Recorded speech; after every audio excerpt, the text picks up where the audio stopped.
جسمي يطير إليك من شوق على يا ليت كانت قوة الطيران.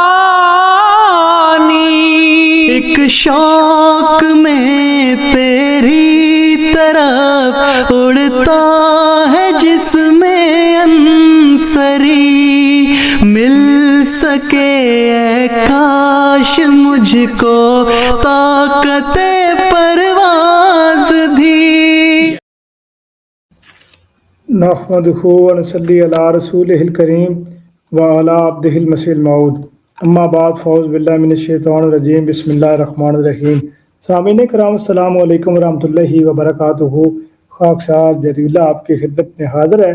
جس کے ساتھ امام وقت کی دعائیں ہوں، امام وقت کا ساتھ ہو، وہ بندہ کیسے دلائل و براہین میں پیچھے رہ سکتا ہے؟ وہ بندہ کیسے قرآن و حدیث کے معرف بیان کرنے سے پیچھے رہ سکتا ہے؟ یا وہ بندہ کیسے کسی مناظرے میں ہار سکتا ہے؟ اللہ تعالیٰ کے فضل و کرم سے جماعت احمدیہ کے ہر فرد کے ساتھ امام وقت کی دعائیں ہیں، اور بالخصوص جو رہتے ہی حضور کے ساتھ ہیں یا جن کی حضور سے ملاقات ہوتی ہے ان کے ساتھ تو اللہ تعالیٰ کی خاص تائید و نصرت ہوتی ہے، جس کا نمونہ ہم نے 29 اور 30 اپریل کے درمیانی شب کو مناظرے کی صورت میں دیکھا ہے کہ رضی اللہ نعمان صاحب نے اور راحیل احمد صاحب نے اور محترم مکرم ابراہیم اخلف صاحب نے جس طریقے سے جماعت احمدیہ کا مقدمہ رکھا ہے وہ الحمدللہ دنیا نے دیکھا ہے. اب یہ جس طرح میں نے اب چونکہ ٹرو اسلام UK پہ چینل پہ پروگرام ہوا اس میں بھی میں نے یہ بات بیان کی ہے کہ بریلوی حضرات اپنے اکابر کا دفاع کرنے کے لیے میدان میں آ گئے ہیں. جس اکابر کے اوپر جو ہے وہ ہوائی فائر کیے گئے تھے اور ہوائی جو ہے وہ ایک فتویٰ لگایا گیا، تو اپنے اکابر کا دفاع کرنے کے لیے میدان میں آ گئے ہیں. اور تہذیب الناس کا باقاعدہ نام لے کے یہ کہا جا رہا ہے کہ اس کتاب پر فتویٰ ابھی بھی موجود ہے کیونکہ اس نے توبہ نہیں کی، اور یہ کفری عقیدہ ہے، ختم نبوت کے منکر ہونے کا عقیدہ ہے. اب یہ بریلوی حضرات میدان میں آنا شروع ہو گئے ہیں اور آہستہ آہستہ اس کے اوپر بات کرنا شروع ہو چکے ہوئے ہیں کہ تہذیب الناس میں جو عبارت لکھی ہوئی ہے آج تک اس کے اوپر کفر موجود ہے، اس کے اوپر منکر ختم نبوت کا فتویٰ موجود ہے.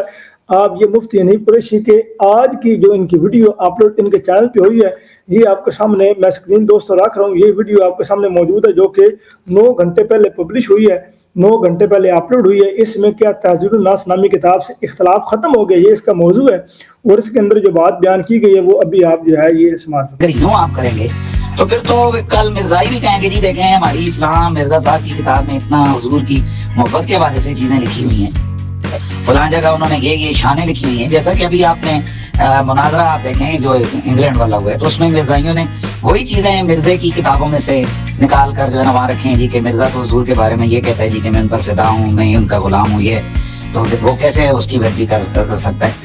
جس طرح سے کہ تفسیر الناس کے مصنف نے توبہ نہیں کی ہے تو اس کے اوپر ہمارے اکابر کا فتویٰ آج بھی جان اسی طرح موجود ہے.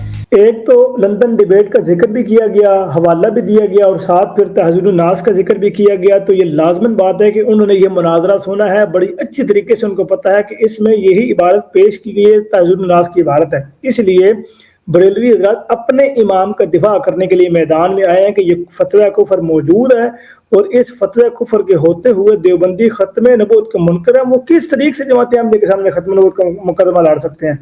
او بھائیو اپنے گھر کی خبر دیکھو. ہم پہلے آپ کو کہہ رہے ہیں کہ جو آپ نے نوجوان بھیجی ہیں، جو آپ نے شیر بھیجی ہیں، جن کو آپ اپنے زوم میں شیر کہتے ہیں یا نوجوان یا آپ مجاہد کہتے ہیں، ان کو اپنے گھر کے بندے ہی پکڑ پکڑ کے کہہ رہے ہیں کہ اس نے تو جماعت احمدیہ کے سامنے جو ہے گھٹنے ٹیک دی ہیں، اس نے تو جو ہوائی فائر کیے ہیں وہ اپنے لوگوں کی طرف ہی بندوق کو روک کر کے کر دی ہیں. تو اس لیے بھائیو یہ اس طرح کی باتیں اور اس طرح کے معاملات خدا کے فضل سے اب نکل کر سامنے آ رہے ہیں، اور اس میں ان لوگوں کی اپنی خفت جو ہے وہ ظاہر ہو رہی ہے، اور ان کے اپنے گھر کے لوگ یہ کہہ رہے ہیں کہ یہ مناظرہ بڑی بری طرح جو ہے وہ الحمدللہ ہارے ہیں. تو آپ کوئی نیا بندہ ڈھونڈیں، کوئی نیا بندہ، کوئی مفتی، کوئی مولوی ڈھونڈیں جس سے ہم بات کر سکیں، جس کو ہم سامنے رکھ کے بات کر سکیں. لیکن پھر معاملہ وہی ہونا ہے، پھر آپ نے اس کے متعلق بھی کہہ دینا ہے جی اس نے مقدمہ پیش نہیں کیا، تو معاملہ بڑا خراب ہو جانا ہے. یہ معاملہ اس طرح چلتا رہے گا. بہرحال یہ جو 29 اور 30 اپریل کی جو گفتگو ہوئی ہے اس کو 2 سے ہضم کرنے کی کوشش کریں. اللہ تعالیٰ کرے کہ ہضم ہو جائے اور کسی قسم کا کوئی مسئلہ جو ہے وہ پیش نہ ہو. اللہ تعالیٰ ہمارے مخالفین کو حق بات سمجھنے، کہنے اور اس پر عمل کرنے کی توفیق دے. آمین ثم آمین. وما علینا الا البلاغ المبین.